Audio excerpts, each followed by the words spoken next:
Okay. గౌరవ శాసనసభ్యులు ముఠా గోపాల్ గారికి, గౌరవ శాసనసభ్యులు కాలేరు వెంకటేష్ గారు, గౌరవ శాసన మండలి సభ్యులు నవీన్ రావు గారు,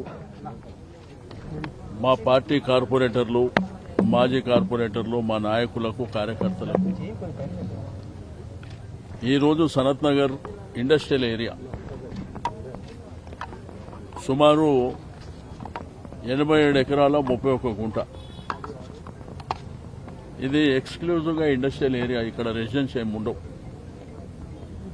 అయితే ఇట్లా హైదరాబాద్ సిటీలో, గ్రేటర్ హైదరాబాద్ పరిధిలో పక్కన బాలానగర్ కానివ్వండి, జీడిమెట్ల, పాషా మైలారం కానీ, కుషాయిగూడ కానీ, అజామాబాద్ కానీ, చెర్లపల్లి కానీ, ఉప్పల్ కానీ, ఎల్బీ నగర్, మహేశ్వరం ప్రాంతాలలో 9,292 ఎకరాల భూమి. ఇది ఒకప్పుడు ఇంత జనాభా లేనటువంటి సందర్భంలో ఇక్కడ ఇండస్ట్రియల్ జోన్స్ ఆ రోజు ప్రభుత్వాలు ఏర్పాటు చేసినాయి. ఇది దగ్గర దగ్గర 70-80 సంవత్సరాల క్రితం జరిగినటువంటి ఇండస్ట్రియల్. ఆ రోజు ప్రభుత్వాలు ఆలోచన చేసినాయి, ఇండస్ట్రీ వస్తే ఎంప్లాయ్మెంట్ వస్తుంది, ప్రభుత్వానికి కూడా ట్యాక్సులు వస్తాయి, ప్రజలకు ఇన్ఫ్రాస్ట్రక్చర్ కానివ్వండి, ఫెసిలిటీస్ క్రియేట్ చేయాలన్న ఉద్దేశంతో మరి చేపట్టడం జరిగింది. కొన్నేమో ప్రభుత్వ స్థలాలు, కొంతనేమో ప్రైవేట్ వ్యక్తుల ద్వారా అక్వైర్ చేసినటువంటి స్థలాలు. కాలక్రమేణా 5 లక్షల జనాభా ఉండే హైదరాబాదు ఈరోజు బాగా విస్తరించి మన ప్రాంత వాస్తవ్యులే కాకుండా ఇతర ప్రాంతాల నుంచి కూడా సెటిల్ అయినటువంటి సందర్భాలని మనం మన కళ్ళారా చూసినాం. దగ్గర దగ్గర 1,50,00,000 జనాభా పెరిగిపోయింది గ్రేటర్ హైదరాబాద్ పరిధిలో. కానీ ఇప్పటికీ ఫెసిలిటీస్ కొంత ఇబ్బందికరమైనటువంటి పరిస్థితులు. వాటర్ కానివ్వండి, సివరేజ్ కానివ్వండి, స్టాప్ వాటర్ కానివ్వండి, ఎలక్ట్రిసిటీ కానివ్వండి, ఇవన్నీ ఇబ్బందులు జరుగుతున్నాయి.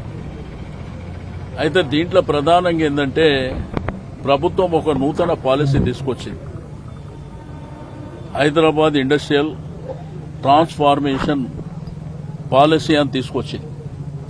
దీంట్లో పెద్ద దోపిడీ జరగబోతుంది. ఆ రోజుల్లో బీఆర్ఎస్ ప్రభుత్వం ఆలోచన చేసింది, ఇండస్ట్రీస్ అన్ని అవుట్స్కట్స్ లో తీసుకుపోయి హైదరాబాద్ ప్రజలకు పొల్యూషన్ నుంచి కాపాడాలి, వాళ్ళకి ఇంకా ఫెసిలిటీస్ క్రియేట్ చేయాలి, ఒక పార్క్ కానివ్వండి, హాస్పిటల్, స్కూల్ కానివ్వండి, అంగన్వాడీస్ కానివ్వండి, గ్రేవ్ యార్డ్, బరేల్ గ్రౌండ్, హిందూ శ్మశాన వాటిక, కబ్రస్థాన్, ఇవన్నీ ఉండాలనేటువంటిది ఆ రోజు ప్రభుత్వం ఆలోచన చేసింది. మీకు అందరూ తెలుసు, కేసీఆర్ గారి ప్రభుత్వం ఉన్నప్పుడు తెలంగాణ రాష్ట్రాన్ని ఏర్పాటు చేయడానికి ఉద్యమం జరిగినటువంటి సందర్భంలో నీళ్లు, నిధులు, నియామకాలు అనేటువంటి ట్యాగ్లైన్ మీద మరి ఒక పోరాటం జరిగిన దర్మిలా వచ్చినటువంటి రాష్ట్రం. కేసీఆర్ గారు అద్భుతంగా మరి రాష్ట్రాన్ని అభివృద్ది పందాలో ముందుకెళ్లి కరెంటు లేని ప్రాంతాలకు కరెంట్ ఇచ్చి, నీళ్లు లేని ప్రాంతాలకు నీళ్లు ఇచ్చి, ఫెసిలిటీస్, ఇన్ఫ్రాస్ట్రక్చర్, దీంతో పాటు ఆ రోజు ఇండస్ట్రీ ఒక ప్రొడక్షన్ తీయాలంటే కరెంటు కష్టాలతో ఇబ్బందులు పడుతుండే. బట్ మీరు 2 కాదు 3 ప్రొడక్షన్లు కూడా చేయాలన్నటువంటి ఉద్దేశంతో ప్రాపర్గా వాళ్లకు వాటర్ కానివ్వండి, ఎలక్ట్రిసిటీ ఇచ్చినటువంటిది మా ప్రభుత్వం. కానీ ఈ యొక్క ప్రభుత్వం దోపిడీకి తెరలేపింది.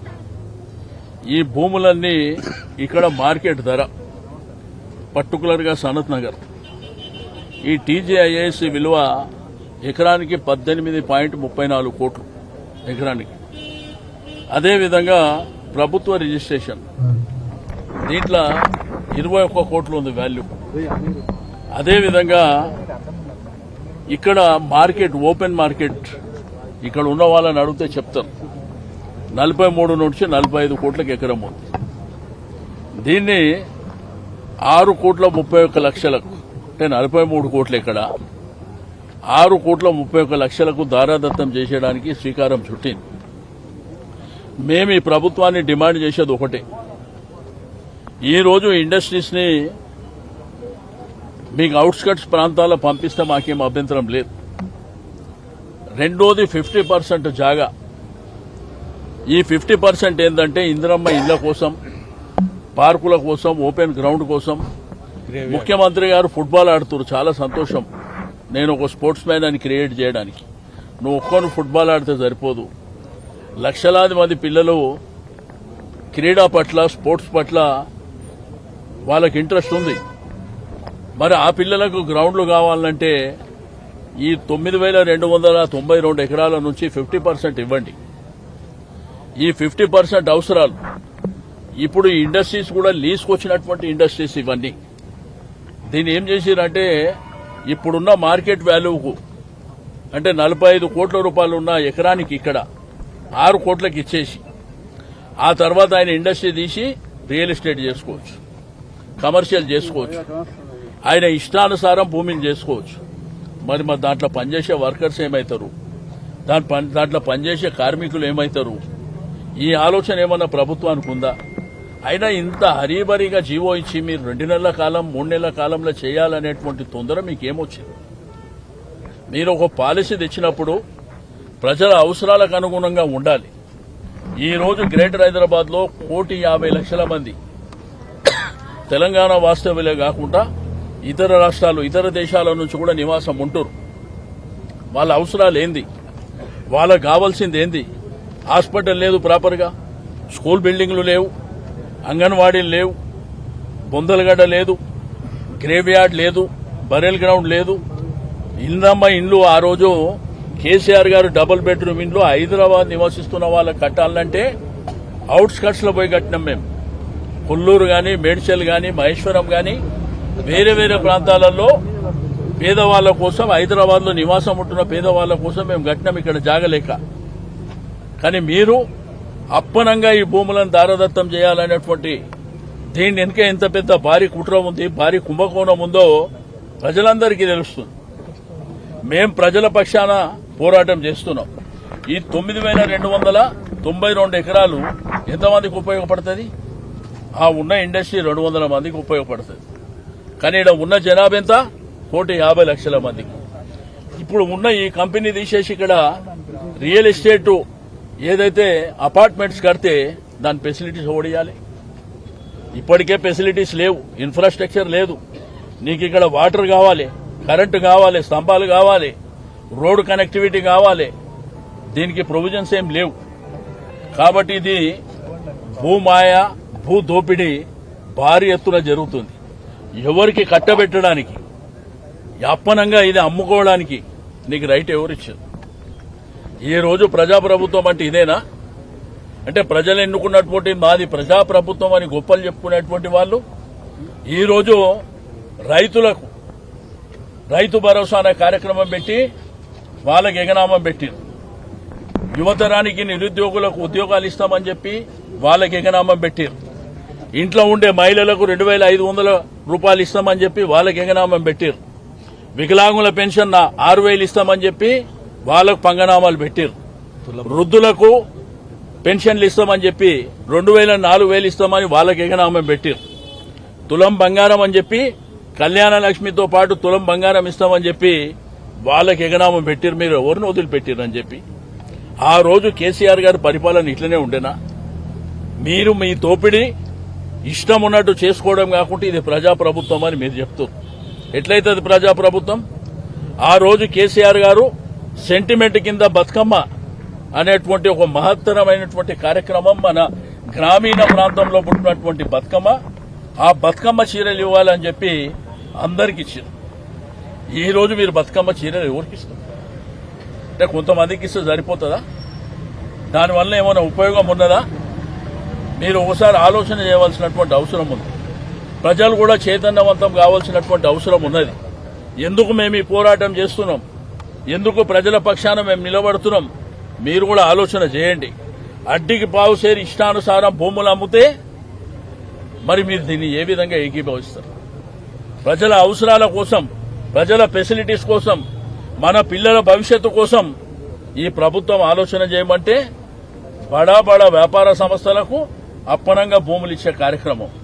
43 కోట్ల రూపాయల ఎకరం మీద ఉంటే 6 కోట్లకి ఇస్తే ఏమంటారు దీన్ని? ఇది కుంభకోణం కాకపోతే ఏముంటుంది ఇది? కాబట్టి ప్రజలు కూడా ఆలోచన చేయవలసినటువంటి అవసరం ఉంది. ఈ రోజు ఈ ప్రభుత్వం అప్పనంగా భూములు అమ్మేటువంటి కార్యక్రమం. నేను అడుగుతున్నా, ఇప్పుడే కోకాపేటలో నిన్న మొన్న మీరు యాక్షన్ పెట్టారు. 137 కోట్లకు ఎకరం చొప్పున అమ్ముతున్నారు. మరి దీంట్లో వాల్యూ కూడా అంతే ఉంటుంది కదా. ఎందుకు మీకు తొందర? మీరు గవర్నమెంట్ అక్వైర్ చేసుకొని ఇక్కడ నుంచి ఇండస్ట్రీస్ అవుట్స్కట్స్ లో పెట్టడానికి వాళ్ళకి జాగాలు ఇవ్వండి. ఇక్కడ ఉన్నటువంటి ఇండస్ట్రీస్ వాళ్ళకి ఈ భూములు మాత్రం ప్రజలకు ఇవ్వండి. ప్రజల అవసరాల కోసం ఇవ్వండి. ప్రజల అవసరాలు బోంగా మిగిలి ఉంటే మీరు అమ్ముకోండి, మీ ఇష్టం అది.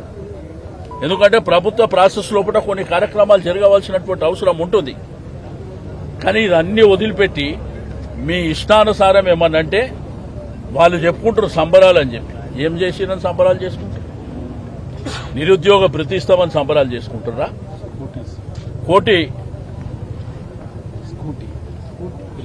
పిల్లలకు స్కూటీలు ఇచ్చిరని సంబరాలు చేసుకుంటారా? ఎందుకు సంబరాలు చేసుకుంటారో మరి చెప్పే పరిస్థితి లేదు. పక్కన అల్లావుద్దీన్ కోటి ఉంది. అల్లావుద్దీన్ కోటిలో కొన్ని వేలాది మంది అక్కడ నివాసం ఉంటారు. అక్కడ ఒక గ్యాస్ కంపెనీ పెట్టడానికి పర్మిషన్స్ ఇస్తారు. ఎట్లా ఇస్తారండి? ఆడ ప్రజలు ఉన్నారు. రేపు వాళ్ళకి ఏమైనా ఇబ్బంది అయితే ఎవడు చూడాలి? ఇటువంటి దారుణమైనటువంటి కార్యక్రమాలు చేస్తున్నారు. మేం నిరంతరం ప్రజల పక్షాన పోరాటం చేస్తాం, నిలదీస్తాం, అసెంబ్లీలో నిలదీస్తాం, బయట నిలదీస్తాం. తప్పకుండా ఈ ప్రభుత్వాన్ని ఎదుర్కొంటాం అన్ని విధాలుగా. వాళ్ళు ప్రజల అవసరాలకు ప్రజల మేలు కోసం చేస్తే తప్పకుండా మేము సపోర్ట్ చేస్తాం. మీరు ప్రజా వ్యతిరేక కార్యక్రమాలు చేస్తే నిరంతరం మేము పోరాటం చేస్తామని చెప్పి నేను ఈ సందర్భంగా తెలియజేస్తా ఉన్నాను. ఇక్కడ కంపెనీ వాళ్లకు మీరు 30% మీరు ఫ్రీ హోల్డ్ చేసి రెగ్యులరైజ్ చేస్తే ఆయన ఇక్కడ తీసుకొని దీన్ని ఇక్కడ ఉన్నటువంటి దాన్ని రియల్ ఎస్టేట్కు పోతే దీంట్లో పనిచేసే వర్కర్ల జీవితం ఏం కావాలి? ఇంట్లో పనిచేసేటువంటి మరి కార్మికుల పరిస్థితి ఏంది? ఒక్కసారి ప్రభుత్వం ఆలోచన చేసిందా? మంత్రులు చెప్తున్నారు, స్టేట్మెంట్లు ఇస్తున్నారు, ఇట్లా కాదు మేము ఇట్లా చేస్తున్నాం. చెప్పండి ప్రజల మధ్యనకు వచ్చి. మీరు చేసే మోసం, మీరు చేసే భూదోపిడికి మీరు వివరణ ఇవ్వండి. ఇట్లా అప్పనంగా అమ్మొచ్చా? మీరంటారు ఇండస్ట్రీస్ అంతా హైదరాబాద్ నుంచి బయట పంపేయండి, సంతోషం, మాకు అభ్యంతరం ఏం లేదు.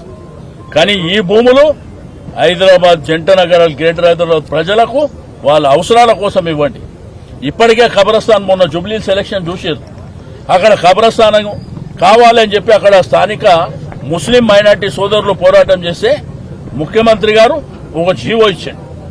ఆ జీవో తీసుకుంటే అది డిఫెన్స్ వాళ్ళే. అంటే ఇట్లా అవసరాలు చాలా ఉన్నాయి ప్రజలకు. ఫస్ట్ ఆ అవసరాలను దృష్టిలో ఉంచుకొని మీరు 50% ఇవ్వండి, 50% మీరు అమ్ముకోండి. అది కూడా రూల్స్ రెగ్యులేషన్ ప్రకారం అమ్మండి. మీ ఇష్టానుసారం ప్రజలకు ఉన్నటువంటి భూమిని, ప్రజల ఆస్తిని మీరు దోపిడీ చేస్తామంటే మాత్రం ఎట్టి పరిస్థితుల్లో మిమ్మల్ని వదిలిపెట్టే సమస్య లేదు. ఎంతవరకైనా పోరాటం చేస్తాం, ప్రజా పోరాటం చేస్తాం, లీగల్ గా పోరాటం చేస్తాం. అన్ని ఆస్పెక్ట్స్ లో మేము నిరంతరం పోరాటం చేస్తామని చెప్పి నేను ఈ సందర్భంగా తెలియజేస్తాను.